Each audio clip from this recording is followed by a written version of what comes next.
So with Team Livestrong, we've got a couple things for you. We have your participant headquarters. So like when I said with some of the benefits when you sign up for an event, you actually get a fundraising webpage. So it's a place where your donors can go to make an online gift, to actually read more about your story, see those pictures that Alex was talking about, and also they can figure out ways if they want to make a check contribution or donate offline. So that's your participant headquarters.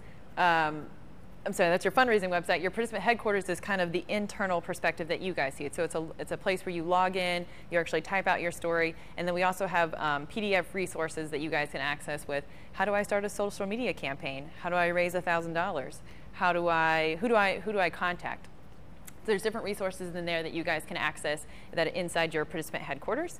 You can also track your progress, all that, we'll go over it in a minute. And then Team Livestrong staff. We're doing this presentation, we work here every day, we want to help you guys reach your goals. We want to help you reach your training goals, your fundraising goals. It's really important to us that you guys feel successful and feel great as you're participating with us, and we love having all of our participants. So we always reach out to us if you have questions, if you have concerns, even if you just want to share a milestone with us. I love when fundraisers and Team Livestrong participants share a milestone with me. It's always inspiring. So where do you go? So when you sign up for an event, to access your participant headquarters, you'll get a link in the confirmation email that you receive. Not everyone always saves their emails. That's okay. You can always access the actual participant headquarters from our website as well if you don't have that link. So this will be kind of a step-by-step with these are different screenshots of our actual website, the participant center, that kind of thing. So this is our general homepage. This is livestrong.org. So up top, you'll see there's quite a few things going on, but there is a login button in the top left corner. I've circled it in red. That red circle is not always there. I put that there. So from there, you'll click on that. There's a couple clicks we have to do. Then you'll see there's going to be a list of actual events that you can participate in. And so this is not the full list. It goes down, but for the screenshot, I cut it shorter. So for the 2013 Livestrong Austin Marathon and Half Marathon, you'll want to click on that. And this will take you to the actual page. This is where your donors can go. This is where you would go to log in. If you know someone who wants to register or join your team, if you want to start a team, that kind of thing, you can go here so you can see the different buttons. But up top, you'll see there's an event home, donate to a friend, and then there's login. So again, I put that red circle there, just telling you where to go. So you click login.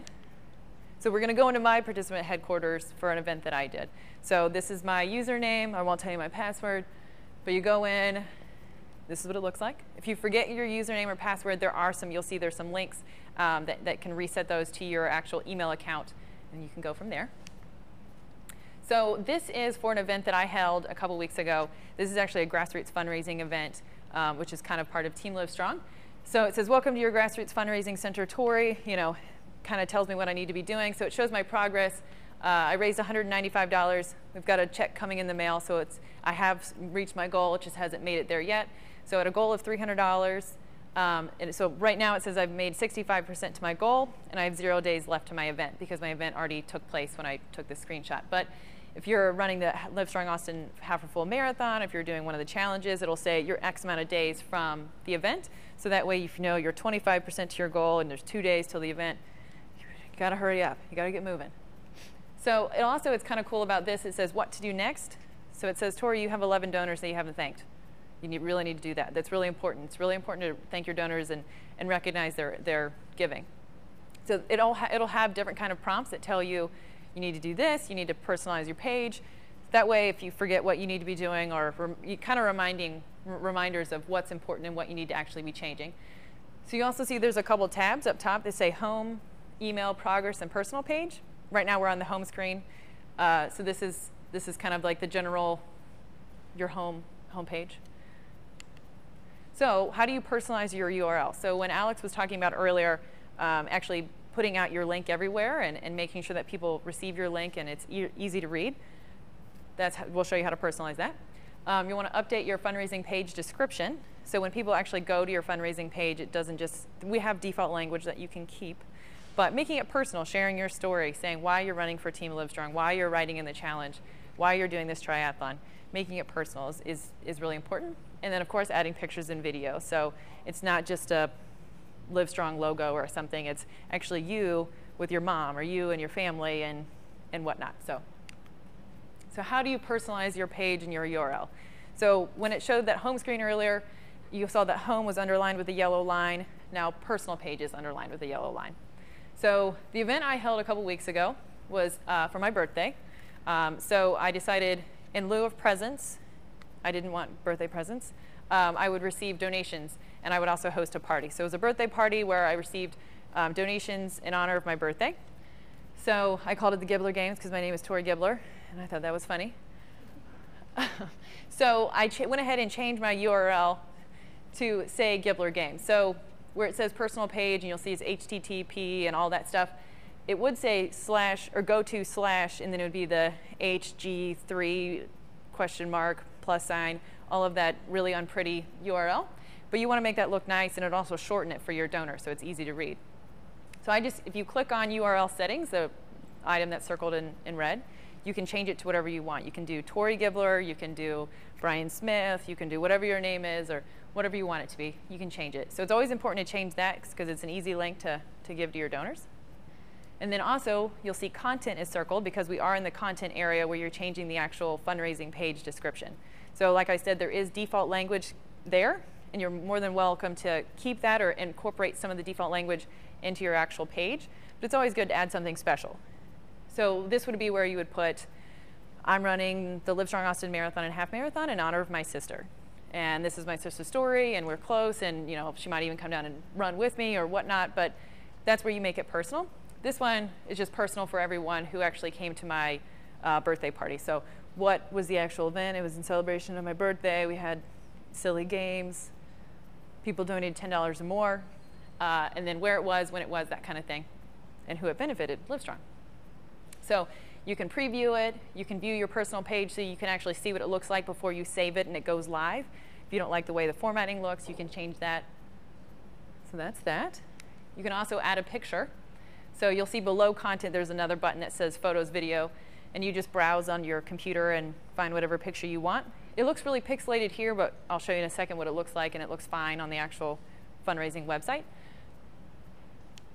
So this is the actual fundraising page itself. So this is what all my donors saw. So what you guys were looking at a minute ago was my participant headquarters, my participant center. So that's where I can change everything, personalize my URL, do all that. That's where you log in. This is the outward-facing fundraising page that all my donors see. So this would be sent to them, and of course it's longer, it says more stuff, but the screenshot looks shorter. So they just click on that button that says Donate to Tori. It takes all of your donors to an actual fundraising donation form. They fill all that out like they normally would if, even if they're like shopping online, that kind of thing. It's all secure. So they make a donation online. If they want to make a check donation or they don't feel comfortable donating it online, they can also click that printable gift form button. That'll open up a new tab where there's an actual form that they can print, fill that out, and then mail it in with a check. That includes the mailing address for where the check needs to be mailed and how to fill out the donation form itself. So that's a good way to, if your donors don't feel comfortable making a gift online. And then lastly, if your donors don't feel comfortable writing a check or it's too soon, they can always call the foundation, and we have staff that can take donations over the phone. So if they don't want to make it online, they don't want to send in a check, staff can always take donations over the phone too. So that's what an external facing fundraising page looks like and how to tailor it. So also in the participant headquarters, we have PDFs of these different resources that people can open and use. And if they don't know how to write an email campaign, if they've never written a fundraising campaign, or a fundraising email, I'm sorry, if they don't have any fundraising ideas, they're not sure where to start, they don't know how to work social media or tweet, use a Twitter account or any of that, we've got some links in there that can help as well. And if you're a Team Livestrong participant as well, you can also order wristbands that you can hold at some of your events to kind of encourage the donations for wristbands as well. And then there's fundraising ideas, and then there's campaign templates. We'll draw up some of those. So this is, again, inside the participant headquarters. So on that home page where the home was underlined with yellow, this is just further down on the screen. So this is your participant headquarters. It's got some of your useful resources. So this one says marathon training and half marathon. If you're participating in a bike ride, it wouldn't say that. It would say, here's a bike ride training schedule, that kind of thing. Then we've also got some bib artwork because I know that people like to ride in memory and honor or run in memory and honor or I'm a survivor. And we've got a couple other things that people can use as well. So these are all great resources that people can use, and it's in your participant headquarters. And then this is just a template of one of the actual PDFs. So how to create a successful email campaign. So personally, I think this and Who Do I Contact are two of the best resources that you can use. If you make a donation to yourself, which is always the most important thing to do, make a donation to yourself to motivate people to give. If they know that you're financially invested, they will be financially invested and feel more encouraged. But then on top of that, the next easiest lift you can do, the easiest thing you can do is send, well, you can do a Facebook post. That might be the easiest. But the next easiest thing that might make a higher impact, in my opinion, are sending actual personal emails. So, or letters too. We've had staff members that have written personal letters that have been very successful, that included pictures and whatnot. So just personal contact with someone is a very successful tool. So this kind of talks about, what do I write about? How do I choose a header? How do I personalize the email? It's kind of very similar to how you would update your actual fundraising page description. That is the same kind of format that you would almost use for the email itself. So this is it's a longer document, but I just wanted to show you guys that this is just one of the PDFs we have. So donating to yourself and then writing having a personal email campaign. And I'm not talking about sending out a mass email that says, Dear Family and Friends, and BCCing everyone. I'm actually saying, write an email, Dear Dan, Dear Alex, Dear Mom, whoever, making it very personal. And then it is more likely to resonate well with them. So then this is Who Do I Ask? Of course, we have your obvious, your family, friends, and your coworkers. Those are some of the first circles that you should always tap into. Those are the people that spend the most time with you and they care about you the most. But on top of that, you're like, who else do I interact with? Who else do who do I know that would actually give, or be inspired to give, or know me well enough? So this kind of talks you through some of the things that you might not think about. Your accountant, your gym instructor, your financial planner, your dentist, all of those individuals, they're more than willing to give. And I've personally had that experience where you don't actually know if they're going to give, and you just simply ask them, and they care about you enough that they will. And it's it's surprising that you go and see the person who cuts your hair maybe once every 3 months, but they know you well enough, and you ask, and they do. So it's a nice surprise, and these people will give, especially if they care about you, and you have a good relationship. So sending emails, adding contacts, template emails, tracking progress, and thanking donors. These are some of the other things that you guys can do in your participant headquarters. So sending emails. So back in the actual participant headquarters, you'll see there's home, email, progress, personal page. Under the email, we've seen now the email is highlighted with the yellow line. So originally this is all blank. I filled some of this in. But when you get to this page, it just says to is blank, subject blank. The actual body of the email is all blank. The nice thing that we actually have template emails that you can use. So if you don't know how to write a fundraising email, or if you haven't looked at that, how to build a successful email campaign, you're not sure where to start, this is a great starting point. So where it says hide templates, actually what that normally would say I think it says show templates, or here, example templates. So there's support me, thank you for your support, and then there's the blank message. So support me, you'll see there's some language that's filled in, and then it says insert a paragraph about what event you're doing and what your fundraising goal is.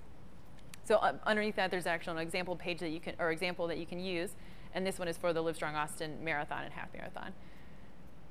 So this is a useful tool if you're not really sure where to start, or you feel uncomfortable, or you don't know how to ask for money, or you don't know how to put your actual words down into an email. This is a good place to start. And then how to add contacts so that you can actually send emails directly through your participant headquarters. Circled over on the right, it says contacts.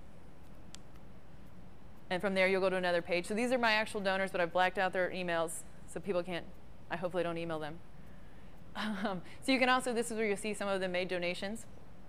So you import your contacts here, and I won't throw you through the whole process, but once you go from there, it'll say which kind of email system are you using, Gmail, Yahoo, whatnot, and then you can import them, and it's kind of a step-by-step process. And so then tracking progress of your actual donations, under the progress page, that's now highlighted with yellow, you'll see October 19th to October 23rd, I spiked up to over $65. and then I kind of went down and then up, and then we'll get another big spike when that check cashes. But it's just a good way to see how you're doing and kind of see, maybe did I send emails on this day? Like, why did it go so high that day? Kind of understanding what you're doing, what's working well and what's not. That's also a helpful resource. And then also further down on your home screen, there's, your personal page, your progress page, there is a download personal donation list. So this is where you would actually go to thank your donors. So you can actually thank them under the actions item.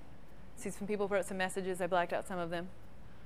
And then under the actual download personal donation list, that's where when you actually pull up the list, it'll show their actual mailing address, their email address. If you want to send them a personal thank you card in the mail, that'll be listed there and how much they gave and whatnot. And it shows you the date they gave so that you know that they gave on the 29th of October, so I better hurry up and give them a gift or give them a thank you and whatnot. So that's just a good way to also know who your donors are. So if you're returning from event to event different years, or you did an event for us in the spring and then you want to do one in the fall, it's helpful to log in and see who gave to me in the spring, who can I probably come back to in the fall, and that kind of thing. And then so this would be back to the email, the actual thank you email. So you can use this as well. So this is under the template emails as well. It says thank you for your support. So this one goes on to talk about thank you for donating to me and supporting cancer survivors and people who benefit from navigation services and all of that. So that's a good thank you template as well if you've never written a thank you note or never written a donation thank you note or something like that. So, and then that is your participant headquarters. So make sure you personalize it with pictures, description of your page itself, your URL, utilizing the fundraising ideas. So on there was some other fundraising ideas, sending emails, tracking progress, and then also making sure that you're properly thanking and recognizing your donors.